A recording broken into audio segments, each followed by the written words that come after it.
Assalamualaikum warahmatullahi wabarakatuh. Selamat sore Pak Edi.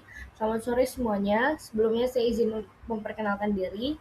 Saya Iska Rahmawati dengan NIM 0730023002 dari Teknik Pertambangan Universitas Trisakti angkatan 2023. Sebelumnya saya izin mempresentasikan hasil tugas Undang-Undang Kebijakan Tambang dengan judul Roadmap Pengembangan dan Pemanfaatan Batubara 2021 sampai dengan 2045. Masuk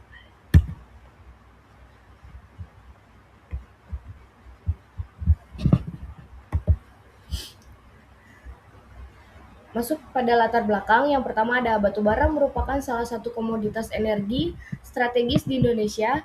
Indonesia merupakan salah satu negara dengan cadangan batubara terbesar di dunia, serta berperan penting dalam produksi dan perdagangan global.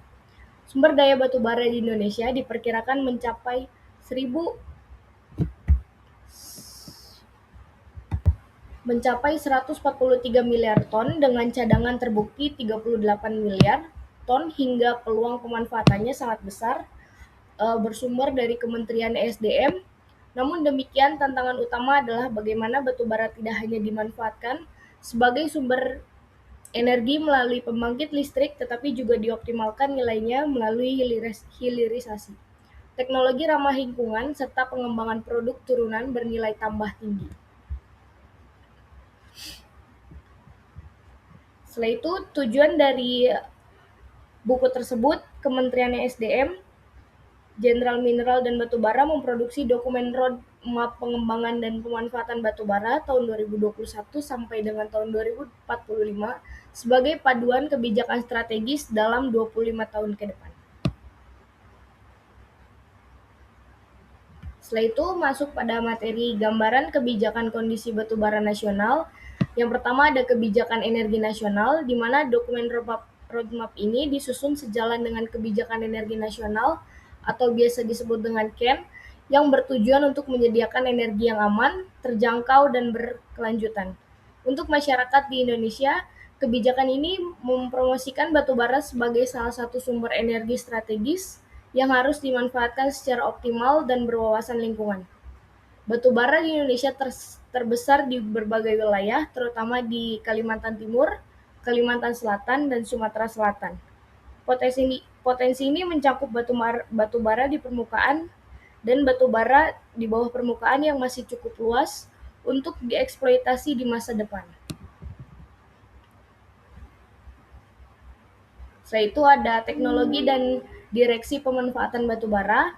Yang pertama ada gasifikasi batubara, di mana gasifikasi batubara adalah proses pengubahan batubara menjadi gas sintesis yang kemudian dapat diolah menjadi produk bernilai seperti metanol dan dimeti. Produk ini memiliki pasar luas sebagai bahan bakar dan bahan industri dan menjadi salah satu strategi substitusi impor terutama di LPG. Yang kedua ada gas natural sintetik atau SNG, amonia dan hidrogen. Melalui proses gasifikasi lanjutan, batubara dapat dikonversi menjadi SNG, amonia dan hidrogen. Hal ini penting terutama di daerah-daerah dengan pasokan gas alam yang menurun, seperti di Sumatera dan Kalimantan. Produk seperti amonia juga dimanfaatkan dalam industri pupuk nasional.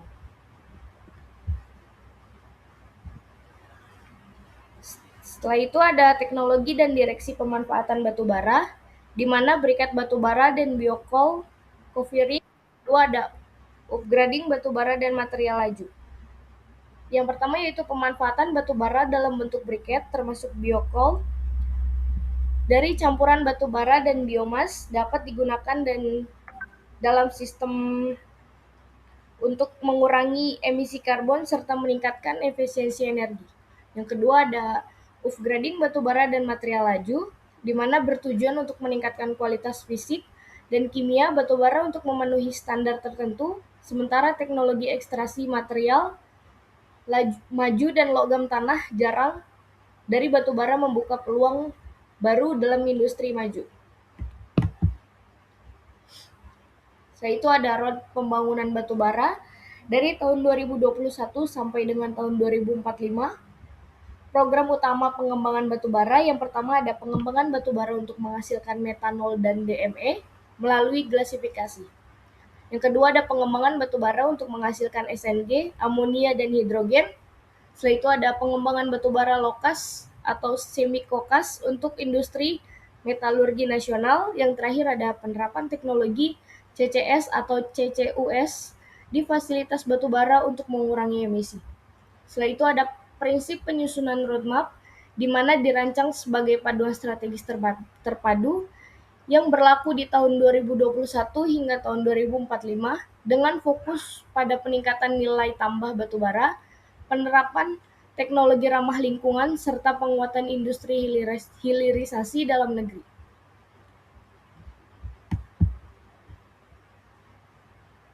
Setelah itu ada tantangan dan permasalahan pengembangan batubara nasional. Yang pertama ada tekanan transisi energi global, di mana isu perubahan iklim dan komitmen pengurangan emisi gas rumah kaca mendorong banyak negara untuk mengurangi ketergantungan terhadap batubara. Indonesia sebagai bagian dari komunitas global juga menghadapi tekanan dan menurunkan emisi, khususnya dari sektor ketergalistrikan yang masih didominasi oleh PLTU batubara. Kondisi ini menurut pemanfaatan batubara yang lebih bersih dan efisien.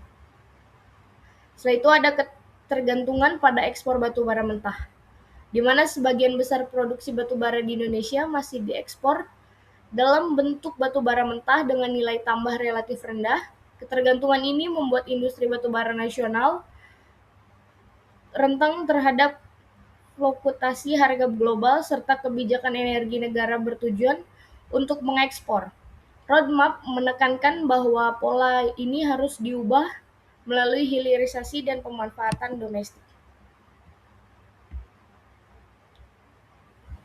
Setelah itu ada strategi informasi roadmap batubara, masih dengan materi yang sama, yaitu ada penguatan hilirisasi batubara, di mana hilirisasi batubara menjadi fokus utama dalam roadmap ini.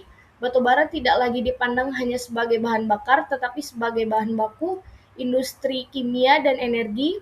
Produk seperti DME, metanol, amonia, dan hidrogen diharapkan mampu menggantikan impor energi dan bahan baku industri, sehingga memperkuat ketahanan energi nasional. Setelah itu ada peningkatan pemanfaatan batubara domestik. Roadmap juga mendorong peningkatan pemanfaatan batubara dalam negeri, baik untuk membangkit listrik, industri semen, metalurgi, maupun industri kimia. Hal ini sejalan dengan kebijakan domestic market obligation untuk menjamin ketersediaan energi nasional dengan harga yang terjangkau. Setelah itu ada implementasi roadmap terhadap sektor pertambangan dan industri nasional. Dari sisi pertambangan, kegiatan eksploitasi dan produksi batubara akan semakin diarahkan pada kualitas dan kesesuaian spesifikasi batubara untuk kebutuhan hilirisasi. Hal ini menuntut perancangan tambang yang lebih matang serta pemilihan metode penambangan yang efisien dan berwawasan lingkungan. Dari sisi industri, roadmap membuka peluang tumbuhnya industri turunan batubara berbasis teknologi tinggi yang mampu menyerap tenaga kerja, meningkatkan nilai tambah, serta memperkuat struktur industri nasional. Dalam jangka panjang, batubara tidak hanya berkontribusi sebagai sumber energi, tetapi juga sebagai pendorong industrialisasi. Dan yang terakhir, terdapat Kesimpulan dari materi kali ini yaitu ada roadmap pengembangan dan pemanfaatan batubara tahun 2021 sampai dengan tahun 2025 merupakan strategi jangka panjang yang dirancang untuk memaksimalkan peran batubara dalam menunjang ketahanan energi nasional serta mendorong nilai tambah industri. Dokumen ini memberikan arah jelas bagi para pemangku kepentingan dari pemerintah, industri, hingga akademisi untuk merancang dan menjalankan inovasi teknologi serta kebijakan yang berorientasi di masa depan.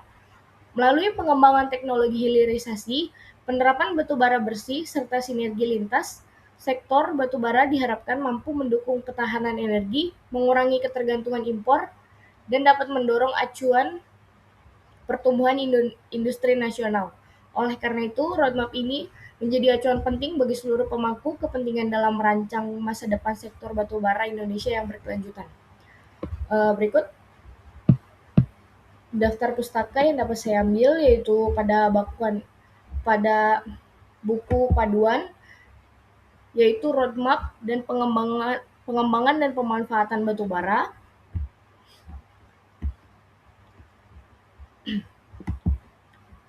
Mungkin itu saja presentasi dari saya.